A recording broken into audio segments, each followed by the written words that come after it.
नमस्कार साथियों। आज के इस YouTube वीडियो के अंक में आप सभी का स्वागत करता हूं। आज का जो वीडियो का टॉपिक है वो वंदे मातरम को लेकर है कि वंदे मातरम का जिस तरह कांग्रेस पार्टी विरोध कर रही है उसके बारे में बात करेंगे कि कैसे कांग्रेस पार्टी ने फिर से सेल्फ गोल कर लिया है और वंदे मातरम का खुलकर विरोध किया है। जो पहले से उनकी लाइन चली आ रही थी कि हम सिर्फ वंदे मातरम की पहले ही दो छंद गाएंगे, उसके अलावा उसका पूरा गायन नहीं करेंगे। ये सीधा सीधा मुस्लिम तुष्टीकरण, सांप्रदायिक राजनीति और वोट बैंक की राजनीति का ही परिणाम है कि कांग्रेस इसका इतना व्यापक रूप से विरोध कर रही है।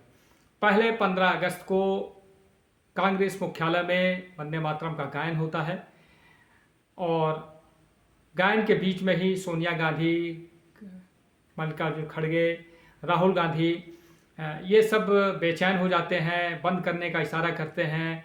कांग्रेस के लोगों के द्वारा उनको बताया जाता है इशारों में कि अब संसद से कानून बन गया है कि वंदे मातरम का पूरा गायन करना होगा, क्योंकि संसद ने एक बिल पास हो गया है वंदे मातरम को लेकर, जिसको राष्ट्रगान के समकक्ष या राष्ट्रगान के बराबर उसको दर्जा दिया गया है।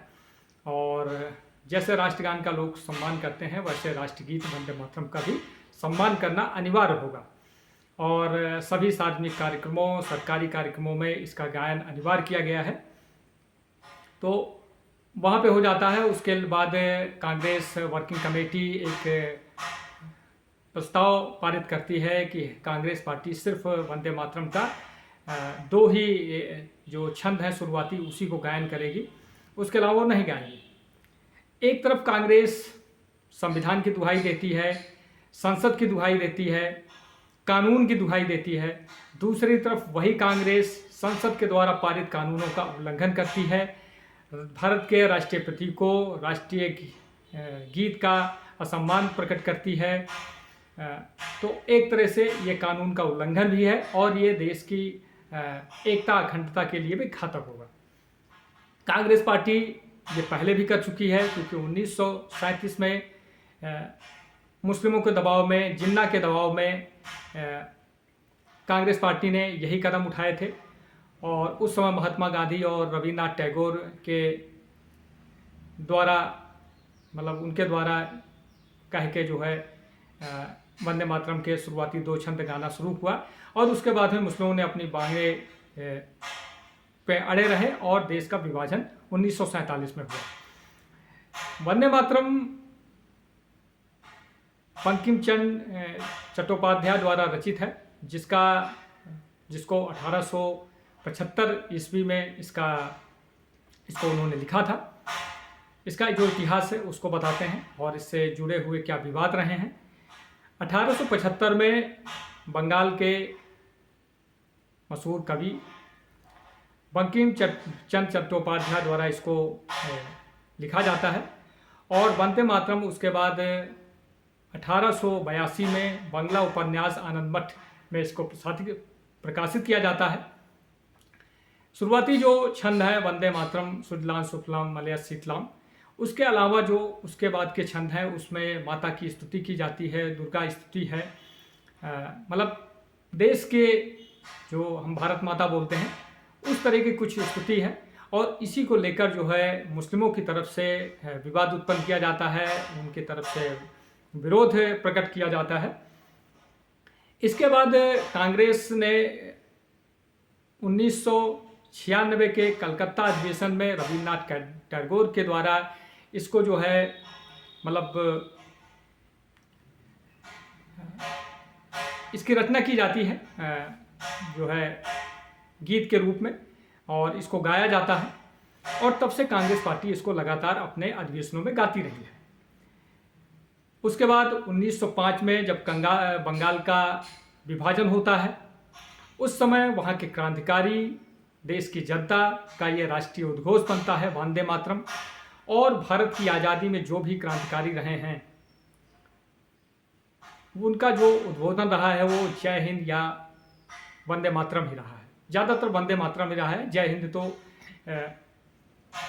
सुभाष बाबू ने ये नारा लगाया था तो वंदे मातरम क्रांतिकारियों का उद्बोधन रहा है और पूरे देश के व्यापक समाज इसको सम्मान की दृष्टि से देखता है। 1905 में जो बंगाल विभाजन में इसको प्रमुख रूप से जो है क्रांतिकारियों का उद्बोधन हुआ और देश की जनता ने इसको अपनाया। उसके बाद फिर आते हैं 1987 में। 1937 आते आते मुस्लिम लीग, जिन्ना और कुछ मुस्लिमों के द्वारा वंदे मातरम का विरोध किया जाता है। उस समय मुस्लिमों की मांग रहती है वोटिंग अधिकार, अलग से उनको क्षेत्र निर्धारित किया जाए, उनको विशेष सुविधाएं प्रदान की जाए, जैसे आज का आरक्षण का है, लेकिन वैसा ही उनकी भी मांग थी। और उस समय महात्मा गांधी और कांग्रेसी लीडरों को लगा कि अगर हम इनकी बातें मांग लेते हैं, मान लेंगे, तो जो इनके विशेष मांग है ये से पीछे हट जाएंगे।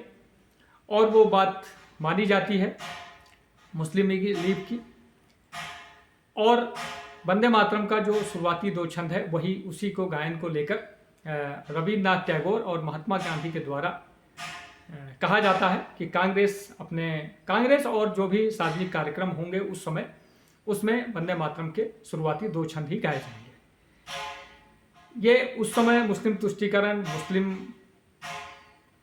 सांप्रदायिक राजनीति के कारण ऐसा किया गया और ये लगातार निरंतर चलता रहा। फिर जब देश आज़ाद हुआ तो 24 जनवरी 1950 को डॉक्टर राजेंद्र प्रसाद के द्वारा वंदे मातरम को राष्ट्रीय गीत के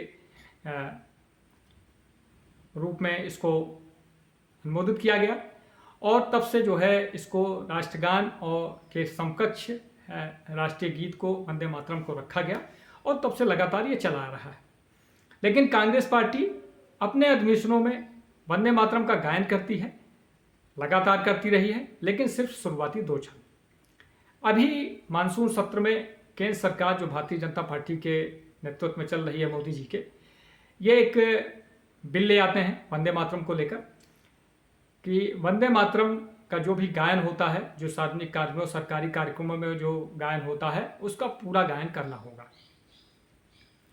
और ये बिल पास हो जाता है लोकसभा, राज्यसभा में। वहाँ पे सारी पार्टियाँ होती हैं, कांग्रेस होती है, सपा होती है, मतलब तृणमूल कांग्रेस तो ख़त्म ही हो गई है एक तरह से, कुछ ही सांसद बचे हुए हैं। और भी बहुत सारी पार्टियाँ हैं जो भी मुस्लिम राजनीति करती हैं, सांप्रदायिक राजनीति करती हैं मुस्लिम वोट बैंक के कारण। वो सब वहाँ कुछ नहीं बोलते, वहाँ पे पास हो जाता है। अगर आपको विरोध करना था तो आपको संसद में, लोकसभा में विरोध करना चाहिए था। जैसे आपने फेरा कानून का विरोध किया और उसको जेसीपी को सरकार को भेजना पड़ा, वैसे ही आपको वहाँ भी, लेकिन आपने वहाँ नहीं किया। आपको पता था कि वहाँ अगर विरोध करेंगे तो पूरे, क्योंकि उसके लाइव प्रसारण होता है, पूरे देश में एक गलत संदेश जाएगा, आपने वहाँ पास होने दिया। 15 अगस्त को लाल किले पे जो कार्यक्रम होता है प्रधानमंत्री का, वहाँ पे वंदे मातरम का गायन होता है। वहीं दिल्ली में ही कांग्रेस मुख्यालय में राहुल गांधी, सोनिया गांधी, कांग्रेस के राष्ट्रीय अध्यक्ष मल्लिकार्जुन खड़गे और उनके बहुत सारे लीडर, वहाँ पे झंडारोहण होता है, वहाँ पे वंदे मातरम का गायन होता है। वंदे मातरम की 2 लाइनें गाने के बाद जिस तरह सोनिया गांधी ने उसमें हस्तक्षेप किया, राहुल गांधी ने इशारे से पूछा कि ऐसा क्यों हो रहा है, फिर उनको समझाया जाता है कि नहीं, सरकार ने कानून पारित कर दिया है और इसका गायन करना होगा। ये चीज़ हो गई। उसके बाद इस पर जो है अलग अलग, खासकर भारतीय जनता पार्टी और देश की जनता की तरफ से इस पर सवाल उठाने शुरू हुए। फिर कांग्रेस पार्टी उसको, कांग्रेस के CWC, कांग्रेस वर्किंग कमेटी की मीटिंग बुलाती है और वहाँ से एक रेजोल्यूशन पास करती है कि कांग्रेस पार्टी सिर्फ वंदे मातरम के 2 ही छंदों को गाएगी, बाकी छंदों को नहीं गाएगी। इसका सीधा सीधा मतलब है कि कांग्रेस पार्टी फिर वही गलती कर रही है जो 1937 में किया था।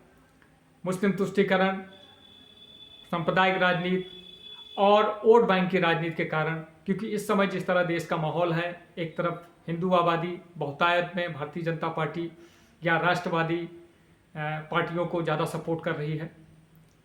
जो बंगाल में दिखा कि किस तरह हिंदुओं ने एकजुट होकर भारतीय जनता पार्टी को वोट किया, और जो क्षेत्रीय पार्टियां हैं वो धीरे धीरे, जो मुस्लिम वोट बैंक था जो कांग्रेस के साथ रहता था, वो धीरे धीरे छिटक के अलग अलग पार्टियों के साथ हो रहा है। तो कांग्रेस को लग रहा है कि हम ऐसा करेंगे तो मुस्लिमों की नज़र में आ जाएंगे, मुस्लिम ज़्यादा जो मुस्लिम बहुतायत संख्या हैं वो वोट बैंक वापस आ जाएगा, और एक बार वो वोट बैंक वापस आ जाएगा तो हिंदुओं में भी कुछ ऐसे लोग हैं जो उनका सपोर्ट करते हैं, जो सेकुलर राजनीति करते हैं, ऐसे लोग जो पसंद करते हैं वो भी हमारे साथ रहेंगे। तो मतलब किसी न भी किसी तरह, चाहे देश में विखंडित हो जाए, चाहे देश अंदर से खोखला हो जाए, चाहे देश में कितना भी किसी चीज़ का विरोध हो जाए, किसी न किसी तरह सत्ता माना है। क्योंकि 12 साल से कांग्रेस केंद्र की सत्ता से बाहर है और ज़्यादातर राज्यों से भी बाहर है। 3-4 राज्यों में गिनी चुनी सरकारें हैं। इस वजह से कांग्रेस वोट बैंक की वजह से वंदे मातरम का विरोध कर रही है, और पार्टियां ऐसा खुलकर नहीं कह रही हैं, छुटमुट उसमें विरोध कर रही हैं। खासकर मुस्लिमों की तरफ से जो मुस्लिम राष्ट्रवादी हैं, मुस्लिम बुद्धिजीवी हैं, या जो मुस्लिमों की वैसी लोग हैं, वो उस तरह का विरोध वंदे मातरम का नहीं कर रहे हैं। जो अनपढ़ गंवार टाइप के लोग हैं वैसा ही करते हैं, क्योंकि उसमें किसी भारत माता की स्तुति है, और भारत में जो भी रह रहा है, चाहे वो किसी जाति धर्म संप्रदाय का हो, सब जो है भारत की एकता अखंडता कैसे अक्षुण्ण रहे, कैसे सभी मिलकर साथ काम रहें, कैसे देश में सद्भावना बनी रहे, इसके लिए प्रयासरत रहे हैं। वहीं दूसरी तरफ वो राजनीतिक पार्टियां जिनको सिर्फ और सिर्फ सत्ता की राजनीति करनी है, देश के अंदर वैमनस्य फैला के सत्ता में आना है, वो लोग इस चीज़ का विरोध कर रहे हैं। 12 साल में कांग्रेस पार्टी ने बहुत सारे ऐसे मुद्दे पे सेल्फ गोल किया है, लेकिन जो ये वंदे मातरम का विरोध करके कांग्रेस ने सेल्फ गोल किया है, पिछले 12 सालों में भारतीय जनता पार्टी को कांग्रेस के ऊपर एक बहुत बड़ा हमला करने का मौका दे दिया है। क्योंकि वंदे मातरम पूरे देश में सम्मान के नज़रिए से लोग देखते हैं। देश की जनता, देशवासी वंदे मातरम को जैसे जनगण मन का लोग सम्मान कहते हैं, वैसे वंदे मातरम का भी करते हैं। और कांग्रेस पार्टी का अगर यही रवैया रहा वंदे मातरम को लेकर, तो आने वाले समय में जैसे कांग्रेस और मुँह की खाती रहती है अलग अलग राज्यों में चुनाव में, वैसे इस मुद्दे पे भी खाएगी, और फिर अलग अलग वोट चोरी, ईवीएम ट्रैप, ये सब चीज़ें वो करते हैं। और राहुल गांधी की जिस तरह की राजनीति है आज के समय में, वो ना तो किसी सरकारी संस्था को मानने को तैयार हैं, ना सरकार को मानने को तैयार हैं, ना सरकारी किसी नियम कायदों को मानने को तैयार हैं। सिर्फ वो एक लाल किताब लेकर संविधान के प्रति लेकर जो है लहरा रहे हैं, लेकिन उसी संविधान के द्वारा जो कानून बनाया गया है उसको मानने के लिए वो तैयार नहीं है। और ये कांग्रेस की सांप्रदायिक राजनीति के कारण जो वंदे मातरम का विरोध हो रहा है, ये आने वाले समय में जिस तरह भारतीय जनता पार्टी इसको एक मुद्दा बना रही है, कांग्रेस के खिलाफ नैरेटिव गढ़ने का काम कर रही है, इससे कांग्रेस को बहुत ज़्यादा परेशानी होने वाली है। क्योंकि ये मुद्दा देश की जनता की जनभावनाओं से जुड़ा हुआ है, और ये कहीं ना कहीं अगर ज़्यादा इसका विरोध हुआ तो कांग्रेस को जो है जवाब देना मुश्किल हो जाएगा। और भी पार्टियां विरोध कर रही हैं कुछ छुटपुट रूप से, लेकिन जिस तरह कांग्रेस ने रेजोल्यूशन पास करके इसका विरोध किया है, वो आने वाले समय में कांग्रेस को बहुत भारी पड़ने वाला है। तो आज के लिए इतना ही। आने वाले वीडियो में फिर किसी मुद्दे पे आपसे बातचीत करेंगे।